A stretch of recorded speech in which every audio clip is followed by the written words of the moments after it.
This episode is brought to you by LifeLock. The holidays mean more travel, more shopping, more time online, and more personal info in places that could expose you to identity theft. That's why LifeLock monitors millions of data points every second. If your identity is stolen, their US-based restoration specialist will fix it, guaranteed or your money back. Get more holiday fun and less holiday worry with LifeLock. Save up to 40% your first year. Visit LifeLock.com/podcast. Terms apply. Atheists, agnostics, long-haired weirdos, short-haired weirdos, vandals, hooligans. The government, hug the government, love the government, hug the government, love the government, hug the government, love. Welcome to The Politics Guys, a place for bipartisan, rational, and civil debate on American politics and policy. I'm Trey Orndorff, a political scientist at Oklahoma Christian University.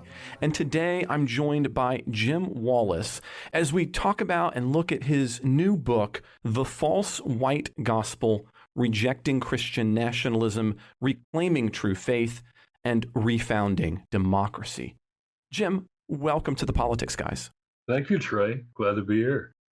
I was excited to get to be the politic guy who was the one who got to interview you, in part being a man of faith myself. And so we kind of run the gamut on the show on that front. But I was deeply excited to get a chance to read your book. I haven't deeply enjoyed it as well. And so, but I think it's maybe today in particular, recording this just after the election, it might be a difficult topic as well, Jim. And so why don't you set us up? What is false white gospel?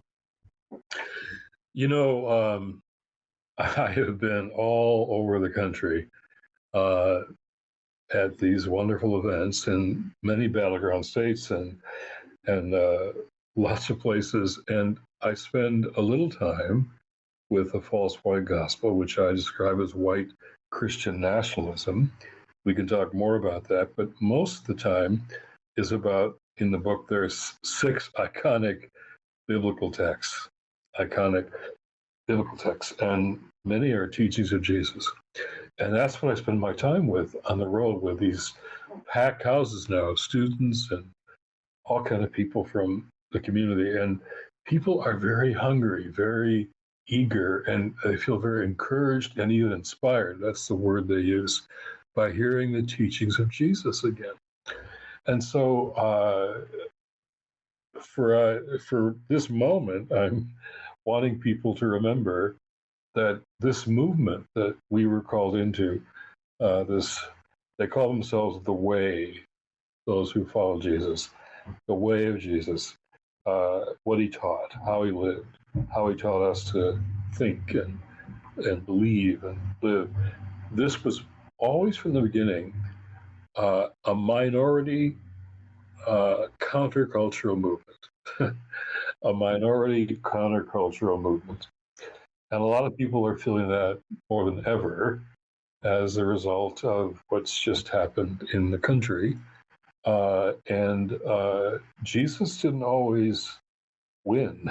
He went to a cross with secular power. And on my wall, I have all these heroes of mine, Dorothy Day of the Catholic Worker Movement, Dietrich Bonhoeffer, Dr. Martin Luther King Jr., Desmond Tutu. My chair at Georgetown is called the Archbishop Desmond Tutu Chair of Faith and Justice. And so winning is the election, always the question. But winning isn't the first question for followers of Jesus. It's what we do and say and who we are. And I say in the book, and people can take a look in these events, that white Christian nationalism is really antithetical to many of the teachings of Jesus. It just really is, and we can go through that. And the fact that Jesus' teachings didn't carry this election is clear and painful and true. But I'm telling people, I'm doing a lot of pastoring the last couple of days. I'm saying, look, grief is real. I tell people who's lost a parent or a loved one, take time to grieve. Grief is better than despair. Grief is natural and normal, and I want people to be able to grieve. The other biblical word, and I'm glad you also are a person of faith, is lament. You know that word. Mm-hmm. It's bringing our pain, our sorrow, even our confusion. How did this happen? Why? All of that to God and lament, taking time to lament. This isn't the time to strategize and organize, and it's a time to just pause and listen to God, and to reach out to our kids and those whom we love and who we need love from. And I did a column today for my Substack. It's called God's Politics, of saying breathe and go for a walk. Joy and I, my wife, just went for a nice long walk. And I say, drink lots of water and leave the other stuff on the shelf for now. Eat healthy food, not comfort food. It's not good for body, mind, and spirit. And just take some time to implement. And then there's a whole lot of reflecting and I think reckoning that we'll need to do. And I think there are going to be things that happen that people of faith like me are going to resist. But this isn't the day to come up with a resistance strategy. So I'm doing a lot of pastoral right now. But the book is about the teaching of Jesus. And that's what I think this may be a moment, a chance to, in fact, remind Christians that we're not meant to be a majority culture that wins and imposes our views on others. No, we're a minority counterculture movement. That's how we began. And every renewal movement, every revival movement, every time a new Catholic order was formed or an evangelical revival, it always is going back to Jesus. So we're going to have to now go back to what Jesus said, because those values of Jesus did not take this election. Well, and I want to start there, since you're leaving us there, and that's where we both are as indifferent, but in faith communities, and that is, as I read your first chapter and as you were kind of defining and thinking about false white gospel, I couldn't help. I don't know if you've seen this particular meme.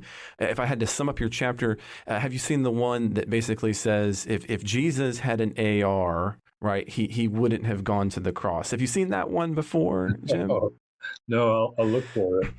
And when you were describing what has held much of the evangelical church captive, I couldn't help but see that image in my head over and over again.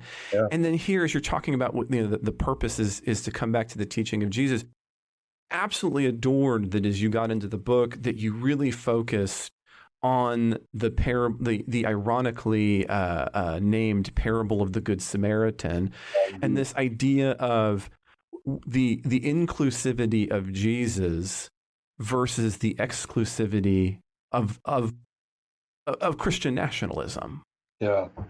Well, I'm so glad, Trey, that you raised that parable, because I think, as the book says, as I've gone deeply into that passage to rethink it and revive it and to kind of re-understand it and reimagine it, this lawyer comes to Jesus to test him. And as I look deeply into that text, I know it's a Washington lawyer. I knew. I love that line too. I know that tone of voice, right? So it says, what must I do to inherit eternal life? Jesus. What's the bottom line? What's the minimum? What's the minimum? He says, I think it's in the law. You've read that. He says, you love the Lord your God with all your heart, soul, mind, and strength, and your neighbor as yourself. And Jesus said, yeah, you got it. That's right. Now go and live that way. Well, let me ask a question. And he asks this question that probably is the most important question to a democracy, particularly one trying to become a multiracial democracy. He says, who is my neighbor? Not in the tone of voice, who is my neighbor? How can I reach out? It's exactly who am I obligated to? Who is my neighbor? And so Jesus doesn't say, well, volunteer more often, go to a food bank once a month. He says, well, let me tell you a story about this Samaritan. Now, we have to realize right away that in Judean culture, where Jesus was telling this parable, there were no good Samaritans, no good Exactly, and this Samaritans. is so often missed. I mean, Yeah, exactly. call it the Sunday school version. They don't understand. I mean, this is almost like saying the LGBTQ black person who's homeless, right? I mean, you're trying to other. This is the most other that they can think of. And that's what our politics have become. So Samaritans were mixed race, so they were half breed, they were false worshippers, they were dangerous. Stay away from them. In fact, there was rumors of cartels of Samaritans in Mexico crossing the border with. Oh no, that's a different group. But they were othered, like we see immigrants being othered now in this campaign. That's all they talked about at the end. So here's an other, and I looked at the Jewish scholars here, and they convinced me that the man on the side of the road who was beaten and robbed and left for half dead was a Jew.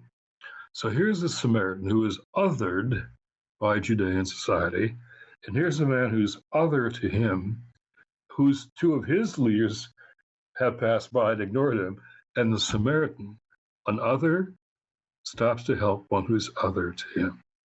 And I think the title of my chapter there is "Your Neighbor Might Not Live in Your Neighborhood." Yep. This is Jesus saying, your neighbor is the one who's different than you, And John Meacham, the historian who is also struggling with results of this election, I heard him say, and we got to be neighbors and not enemies. Neighbors who disagree and have different policy views. That's what democracy is. That's a good thing. But turning your neighbors into enemies to be feared and hated, and even we may have to use violence. Some more and more Americans say that. That's contrary to the Good Samaritan parable. So the Good Samaritan parable may be crucial now to help guide us and lead us into the possibility, my hope, of a multiracial democracy, the inclusivity, as you said so well, the inclusivity, the welcome, the inviting of this gospel of Jesus made into an exclusive us versus them. Us versus them. They're dangerous. They're wrong. We have to defeat them. That's just not what Jesus tells us in this Good Samaritan parable. Well, and later in the book, you I think beautifully toward that the passage of Matthew 25, where and you in your own words, you even say that this is kind of what brought you back. When you had questions, this idea that what's going to mark those who are part of the Jesus Jesus camp, the remnant, is going to be those they recognize that they were, but were taking care God by taking care of the individuals who needed clothing, who needed food, who needed drink. Yeah. This I call the "it was me" text. I was hungry. I was thirsty. I was naked. I was a stranger. And the word there in the text for stranger literally means immigrant, refugee. I was sick. I was present. Jesus says, they said, Lord, when do we see you hungry and thirsty and naked, stranger, in prison and sick? And he says this amazing line, as you've done to the least of these, the poor and vulnerable, the marginalized, you've done to me. So I left my white evangelical church as a kid, as a teenager, when they told me that, literally they said, Christianity has nothing to do with racism. That's political. Our faith is personal. And I was finding answers to my questions in the city, working alongside young black men and just showing up at black churches and taken in. And that rejection of Christian relevance to racism just turned me away. I became secular. I joined the student movement in my time, Michigan State, but after we, had those years of organizing, I probably couldn't get ever shed of Jesus, even though the church made it clear I wasn't welcome there. except the black churches. But I finally came to this text, Trey. This text is what I come back on my own without campus ministers or whatever. And this was more radical than anything I'd ever read in Che Guevara, Karl Marx, or Ho Chi Minh, right? I decided I wanted to be an activist in my life, to try to be active for things that I believed in.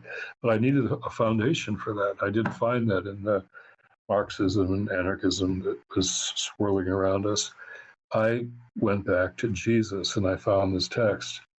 And it was the most radical thing I'd ever read. And uh, it became my conversion text. It brought me back to Christ and sent me to seminary. And my favorite commentator on the text is a woman I met when we moved to Washington, D.C. as seminarians from Trinity Evangelical Divinity School in Chicago, moved to Washington to form Sojourners Community into a neighborhood that was very poor and very violent and very needy. There's a woman, though, named Mary Glover, who's one of those people that are the glue that holds neighborhoods together. And she worked in a cook in a daycare center. And but we put together a little food line, Mary and a bunch of us in that neighborhood after a while, just a bag of groceries for people who needed a bag of groceries every week, just 20 blocks from the White House, hundreds lined up outside. And Mary Glover, she prayed before people came in. We're putting groceries in bags, and she prayed. And I never wanted to miss that because Mary Glover was our best prayer. Oh. She was a Pentecostal woman, you could tell, who knew to whom she was talking. And she said, Lord, thank you for waking me up this morning. The walls of my room are not the walls of my grave, and my bed was not my cooling board. Thank you, Lord. Then she prayed these words. She said, Lord, we know you'll be coming through this line today. So, Lord, help us to treat you well. Help us to treat you well. Mary Glover was one who knew where to find Jesus. She could see Jesus in all the lines in our society, and she wanted us to treat him well. And so, best commentator I ever read or heard on Matthew 25.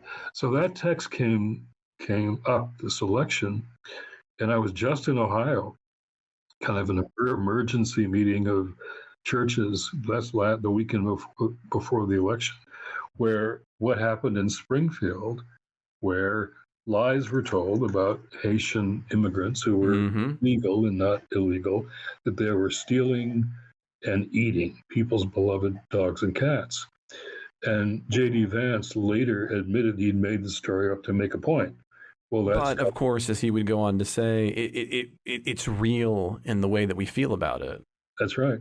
And so that produced death threats and bomb threats and school closings, and it impacted churches all over Ohio, and all kinds of non-white immigrants and legal Black residents of Springfield, or weren't even Haitian, were now in danger. And so to me, Springfield was a Matthew 25 moment where Jesus says, as you welcome the immigrants, the stranger, that's how you welcome me. And yet we heard them demonized and demeaned and threatened with massive deportation. Now, I know immigration policy, and I worked hard to get a bipartisan, comprehensive reform, which is what we're going to need. I've worked with both parties on this. But to say it's complicated is one thing. To demonize and threaten to deport millions of people is something else. So to treat the immigrants, speak of them in the ways that we heard them spoken of, is not following Jesus Christ. And let me ask you a broader question about that too, Jim, because I've read your book leading up to the election, and then of course we did our special debrief on the election for the Politics Guys on Wednesday. And so I couldn't help but be thinking about your book as I was looking at the exit polls and doing the math. I'm a social scientist. That's what I do. I'm a political scientist. And one of the things that come across to me, in your text, one of the primary takeaways here is it's white Christian nationalism specifically that has led evangelicalism astray. However, so here's my question then. But when I look at the breakdown in the voting, when I look at the exit polls, the early indication is that say, for example, that kind of anti-immigration sentiment is not just prevalent among whites. And you see that more broadly, which, like, for example, among the Latino community. I mean, you didn't really deal with that in the text itself. How do you see that, or have you grappled with that question? Some of the shifting domestically in the United States, but that immigration policy across ethnic lines? Well, that's a great question. I say in the book, I go into great biblical detail about what the Bible says about how we treat the stranger. Now, the fact that it is true that there's been a shift among some Hispanic people in this nation who themselves don't identify with immigrants kind of coming in, those kids at the border. They don't empathize with them. Some of them have been here a long time, and they're looking for their own ascent and assimilation. And the fact that I've talked to a lot of Hispanic pastors who are wrestling with this in their own congregations, that there's no sympathy for the stranger, and they're looking at their own situation and they want to do better, and they some of them blame immigrants for their circumstances. So this is not necessarily common, and Democrats made a mistake of thinking that all Hispanic people would vote for them. That isn't true, and a lot of Hispanic voters are working class people who were looking for what's going to happen to them.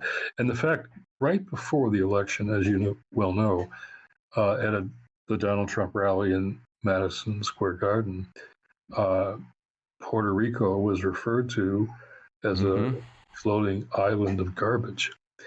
And that really hurt a lot of, not just Puerto Ricans, but a lot of Hispanic people that I've talked to. And yet, in the end, they weren't necessarily supportive of immigrants coming in. Now, we all want this to be a legal, comprehensive, compassionate, humane system. The system is broken. You've got young people who came as infants illegally with their parents, and now they've been to college, they've been to military, they're working. So the dreamers are the DACA people. And most of the people that I know that know those kids don't want to see them deported now in their 20s. And yet it's a complicated policy breakdown in the country, which has to be fixed. But I'm saying the text says how we treat the stranger is how we treat Christ himself. And white people can forget that, but Hispanic people can forget that too. So forgetting what Jesus taught is what I want to speak to. And how we get to a better policy is something we all need to be a part of. Let me kind of continue on that. I appreciate that, because and this is more implicit, so maybe I am reading into your book, Jim, and so be honest if I'm wrong here.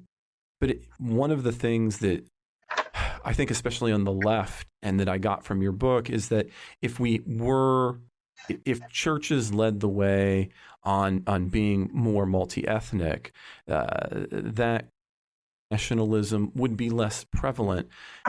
I guess part of what I'm asking you is I'm not sure anymore if that's necessarily the case. And so maybe I would love for it to be wrong. So, but talk into that for a second, please. Well, most of the churches and the movements, like the movement that was growing all over the country, the Take Back America thing, Turning Point thing, most of those churches are white, overwhelmingly white. That's true, and yet some churches are becoming more multi-ethnic, and some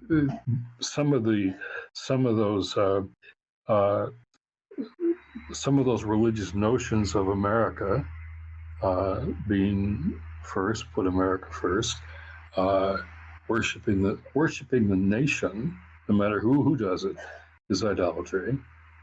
We got to be clear about that. We're going to all the world. to make disciples of every nation. So some Hispanic people and leaders have gotten caught up in the white Christian nationalism. Now, let me be clear here. This is not new. It's embedded in our history. It goes way back before our founding, where we had the doctrine of discovery. We had papal bulls saying that white Europeans were the ones to whom this land belonged. And in fact, just historically and factually, it led to the displacement, almost the destruction of an indigenous people culture, and the enslavement of the African population, bringing slaves over here. That's core. That's, I think, America's original sin. And turning away from that, white supremacy is embedded into all this, but now it's being attracted to people who want to become more assimilated. They want to be accepted by white people. Whiteness is still, I think, an idolatry in this nation. There should not be white Christianity or white evangelical. We should be defined by Christian and evangelical, not by the word white. Mm-hmm. So that's still a deep issue. And multi-ethnically, there are people who are multi-ethnic who want to be part of and want to assimilate into and be accepted by those who are speaking about American Christian nationalism. So I understand that, but still, we should look at this theologically and not just culturally. Theologically, there's something fundamentally wrong with any religion that lifts one nation to be higher and more important than the others. And the assumption of whiteness in the rallies of white Christian nationalism is clear to see. So that other ethnic groups, some Hispanic in particular, have been drawn into that is not hard to see. But we have to go back to theologically the inclusiveness of the gospel of Jesus against the exclusiveness of Christian nationalism. It's a theological issue, not just a cultural issue.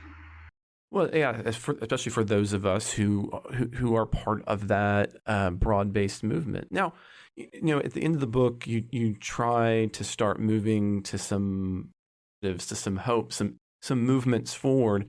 But obviously, one of the items, it seems to me, one of the takes here was to call Christians to be more involved in politics, but in a different way. I mean, for example, you tell people that they need to know their leaders. They need to write in. They need to talk with people, and I deeply agree. But this episode is brought to you by LifeLock.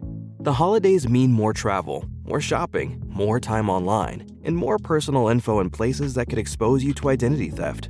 That's why LifeLock monitors millions of data points every second.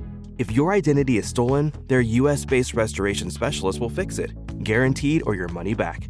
Get more holiday fun and less holiday worry with LifeLock. Save up to 40% your first year. Visit LifeLock.com/podcast. Terms apply. This episode is brought to you by Etsy. Oh. Hear that? Okay. Thank you. Etsy knows these aren't the sounds of holiday gifting. Well, not the ones you're hoping for. You want squeals of delight. Happy tears. How did you? And spontaneously written songs of joy. I am so happy. Oh yeah, oh yeah, oh yeah. Okay, the song needs a bit of work, but anyway, to get those reactions, make sure everyone on your list feels heard with handmade, handpicked, and designed gifts from small shops on Etsy. Gifts like personalized jewelry, custom artwork, cozy style items, vintage pieces, and home decor to celebrate all of your favorite people and their specific kind of special. For original gifts that say, I get you, Etsy has it. Wonder for those who have lost the election, right? Mainstream evangelicalism won in some ways, but for those who lost, I feel that it is difficult for those of us who are not part of that or who are calling against that, taken seriously in the mainstream, in part because what they say is, well, I'm glad you got a good outcome. I'm glad you're kind of on my side, but I'm still really uncomfortable with the fact that you're in the Christian camp? Because, how do you deal with that space, trying to come forward and present Christianness in the public sphere, especially, I'll say, sometimes on, again, for different reasons, it can be hard on the right, but on the left, who just say, look, I see what most of you are. I don't want to deal with that. Well, I think white Christians need to understand. I'm going on a call after our call with Black church leaders, Black pastors all over the country. The Black churches stood together. There were some younger Black men who missed the civil rights movement, who were drawn to some of the things that Trump said, but mostly Hispanic, and were not so much the Black churches. I want white Christians to understand the depth of sorrow, the feeling of betrayal, the grieving that Black churches are going through right now because of this election. I'm going to go out to Fuller Seminary for the funeral of one of my mentors who I met in Detroit, Bill Pinnell, amazing Christian leader, first trustee of the board of Fuller, first Fuller faculty, dean of the chapel. Bill Pinnell, when my churches told me that Christianity had nothing to do with racism, I went into the city and found Black churches, found Bill Pinnell. I was raised in the Plymouth Brethren. This is really Plymouth Brethren evangelical. No one told me there were Black Plymouth Brethren churches, but there were. And Bill Pinnell was a Black evangelical. And I got to tell you that Black evangelicals are in a whole different place than white evangelicals. I want white evangelicals to know that Black churches are at a whole different place than they are when it comes to politics. And Martin Luther King Jr. really says it well. He wants to remind churches that we are not the master of the state. And Christian nationalism is saying we should be the master of the state. He's also saying we're not the servant of the state. We're good at pulling bodies out of the river. We're good at that.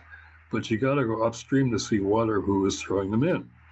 What he said we're supposed to be is the conscience of the state, not the master, not the servant, but the conscience.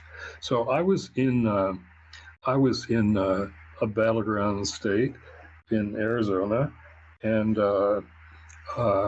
this pastor, evangelical megachurch pastor, no, it's North Carolina, and he said, and he had me for lunch with some of his friends, and I said, how do you feel about the voter suppression that's gone on in your state of North Carolina, and how you're supporting a party now that is openly trying to suppress the votes of your Black brothers and sisters in Christ?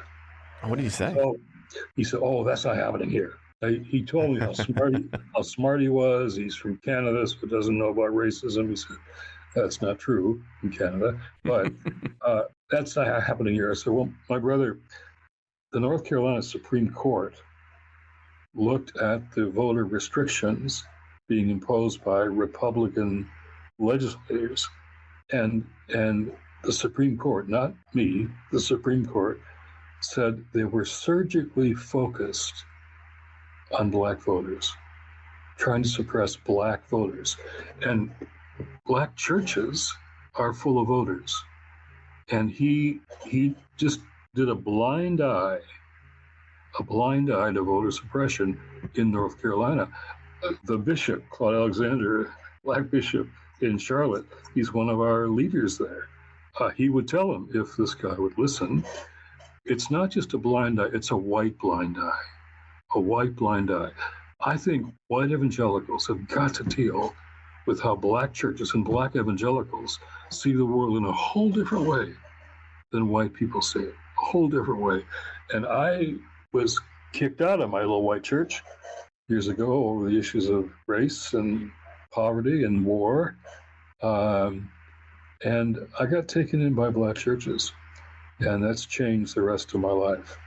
And I want white Christians to have to deal with their black brothers and sisters who were devastated by how this election turned out for them. That's particularly true of black parents. Every black parent I know, I just had a call just before ours, they're afraid about their kids. Mm-hmm. They're afraid about policing for their children. Black parents is afraid of the policing of the members of their youth group in the black churches. Every black parent I know is feeling that after the election. How do we deal with that? How do white Christians deal? Because there will be less accountability for police and the criminal justice system under Donald Trump. And the implications of that for children of black parents are just right now being deeply feared. We have to deal with that as white Christians. Let me talk about that a little bit and ask a question about that, because you have related here on the show, and that's a big part of your book, that narrative of my church, the white church, wasn't willing to engage the questions that you saw around you, that was dealing with you. And as you just mentioned, it required you having black individuals in your life and then attending black church, kind of just showing up at black churches. And so that's I love that narrative, and it's a helpful one, I think. But okay, so in terms of, I want you to maybe do a little bit of pastoraling here, in a sense. What does that look like on a larger scale? So, you say, listen, I want the white church to listen to black Christians. But of course, one of the stumbling blocks there is that a lot of times there is a segregation, and they haven't encountered black Christians.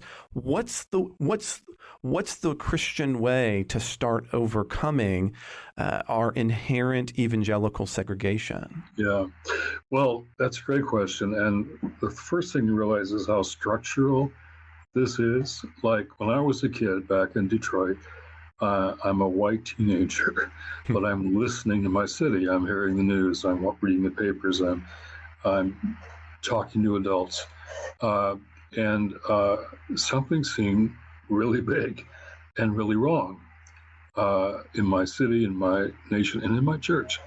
And nobody in my white world would talk about it, would answer the questions. How come life seems so different in black Detroit than white Detroit? And I hear there are black churches. How come we never heard about them? And the only honest answer I got was, son, if you keep asking these questions, you're going to get into trouble. And that proved to be true. But I found in the black churches a gospel that was more like I thought it was supposed to be, that I heard about as a kid. I sang these songs, red and yellow, black and white, they are precious in His sight. It was all the children of the world. And yet that wasn't really true for white Christians' love of black children and what was happening to kids. And I was working alongside black men, and one of them took me home for dinner one night to meet his mom. His father had passed, and his siblings. And Butch and I were talking about the issue of the police in Detroit, which, as you know, was the spark for the 1967 riots and insurrection. And we were talking about police, and his mother, who's a wonderful mom, she's not political, she's not militant. She said, yeah, that's why I tell my kids, if you're lost, can't find your way home, and you see a policeman, duck under a stairwell, hide behind a building, wait till he passes, and then find your way home. And my mother's words to her 5 kids just screamed in my ears, in my head. If you're ever lost, can't find your way home, look for a policeman. The policeman is your friend. He'll take you by the hand and bring you home. 2 moms, mostly caring about their kids. 2 worlds, 2 cities. And what happened, the segregation you just talked about, my father came home from World War II on a destroyer naval officer in the Pacific. And all the GIs, like my dad, got an FHA loan for their first house, GI Bill for their education. Housing and education make you middle class. My government made my family middle class. But the black sailors on his ship, nor any black GIs got FHA loan and GI Bill. That made my neighborhood all white. It made my school all white. It made my church all white. So it's not accidental. We are segregated by racialized geography, segregated by that. So that's where we are, and we are segregated from each other. And I was a little league baseball coach for 22 seasons for my two boys, and I saw moms bonding with each other, especially moms, over their kids. And we have black kids and white kids, but most white parents, even today, most white parents, 80% of white people have no significant relationship with a person of color or a family of color in their inner circle. So this is a matter of lack of proximity. So the word I use for my students all the time is what will change things is proximity. So how do we, and the three venues I often talk about is one, sports. I'm big into baseball and kids and black players and white players, coaching them both side by side. At the end of the season, they say, we're a family. Yeah. Schools are supposed to be places where people meet and get to know each other different than themselves. When after 9/11, my son, who was 12, we were watching the news, and he said, Dad, did you see what they said about all Muslims? What they said? I said, yeah, I did. He said, that's not, Muhammad isn't like that. Muhammad isn't like that. So my son's going to school with Muhammad in a diverse school. And churches, my goodness. The other text I could mention from the book is Galatians 3:28. We love to repeat that text. Now, no longer Jew or Gentile, bond or free, male or female. We're all one in Christ Jesus. We love that text, love to repeat it. Well, that's about race, class, and gender. Always involved in all our segregations and our discrimination, our oppression.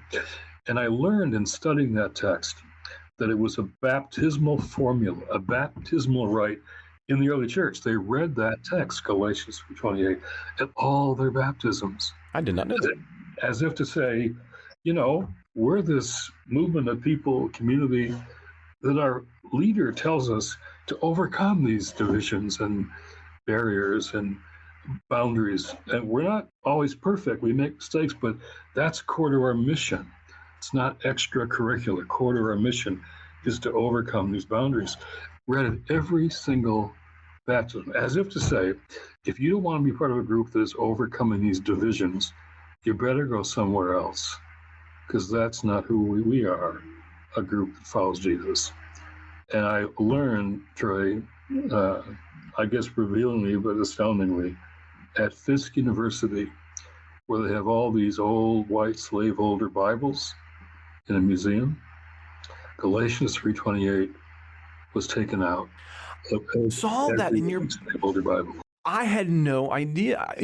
I don't think that anybody has really adequately studied that. You threw that in almost as an aside, and I wanted there to be you need to have a book just on that. Yeah, for sure. And the black churches, the black churches have their origins in places called hush harbors. Hush harbors is where slaves went to worship together and be away from their white slave owners. And it's where they learned to read. And many learned to read the Bible. And in those hush harbors were communities for black slaves.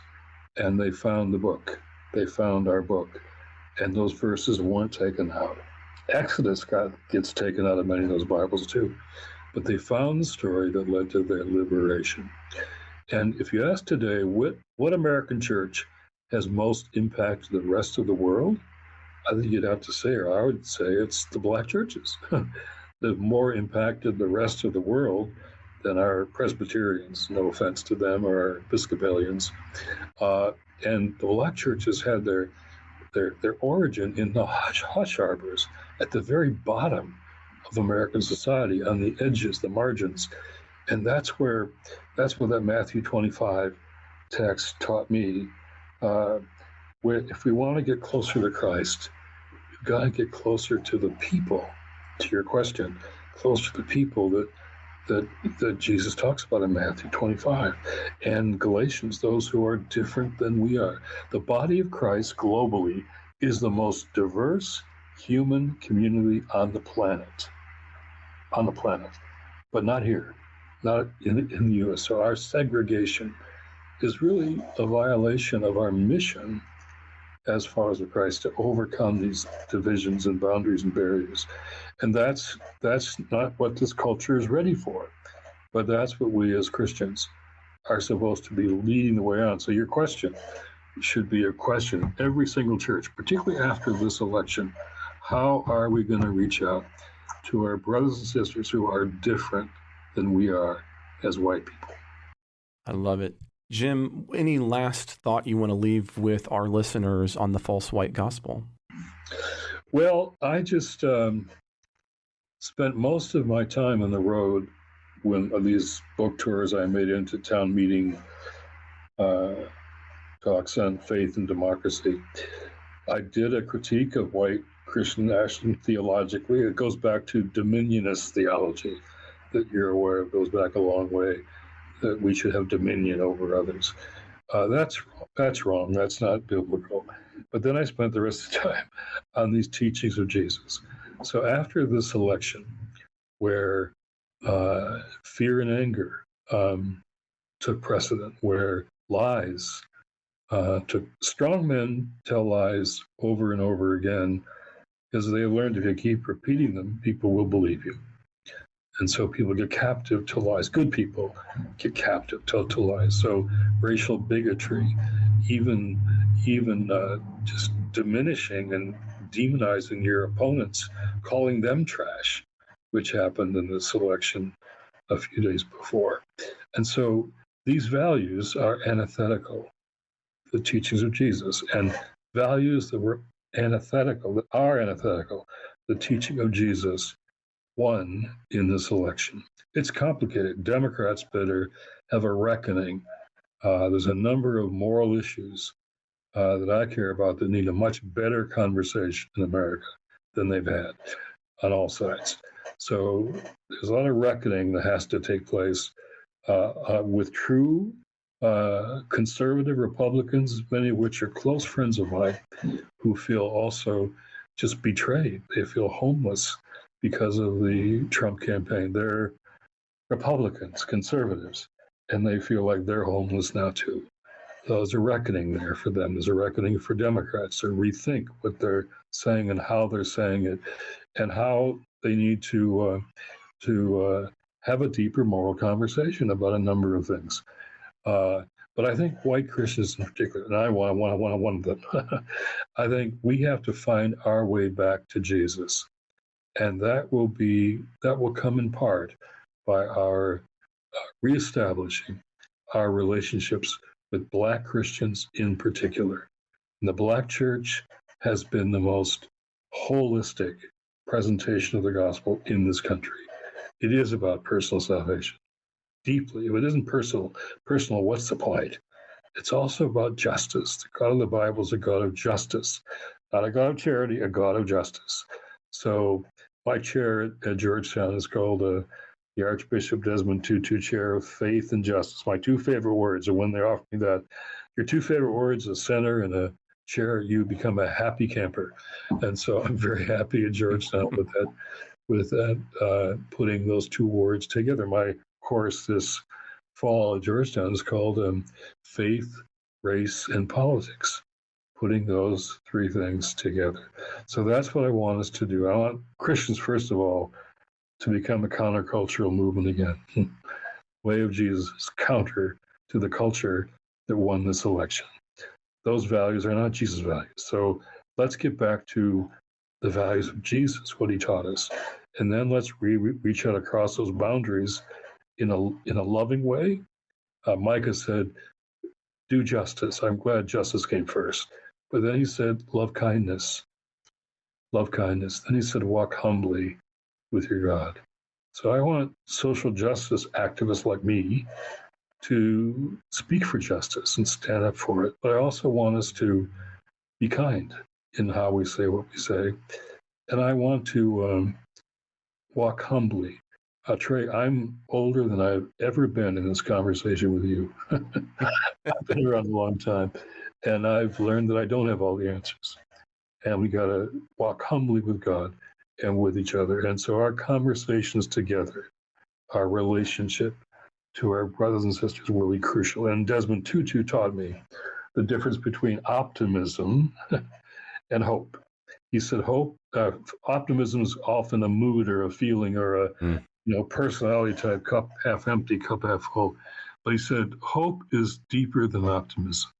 Hope is a choice, a decision to make because of this thing we call faith. And Hebrews says, now faith is the substance of things hoped for, the evidence of things not seen. My best paraphrase is, hope means believing in spite of the evidence and watching the evidence change. So we have some evidence from this election that is very disconcerting, and we need to learn from it. But I want us to make the choice of hope again and again, and do that together with the full range of our brothers and sisters in Christ. Well, Jim, thank you so much, and thank you for being on The Politic, guys. My blessing be with you. We have been talking with Jim Wallis and discussing his book, The False White Gospel, Rejecting Christian Nationalism, Reclaiming True Faith, and Refounding Democracy. Thanks for listening to the show. And I want to remind you, if you're not already a supporter of The Politics Guys, I hope you'll consider becoming one. Without our supporters, we can't keep this podcast going and bringing wonderful interviews like this to you. And so when you become a supporter, all kinds of good things happen. And some of those good things happen directly to you. You get access to additional things when you're a supporter of The Politics Guys.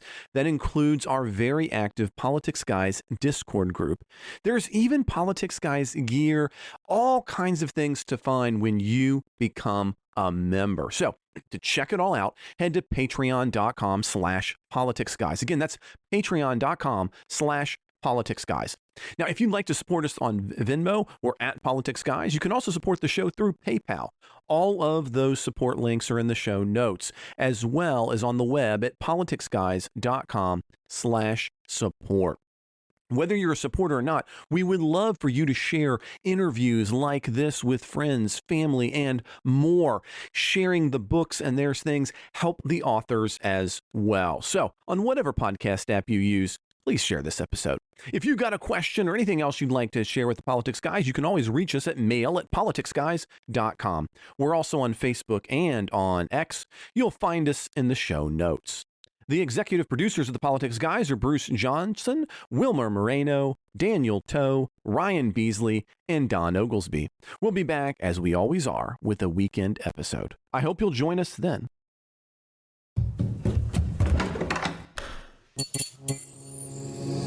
This podcast is part of the Democracy Group.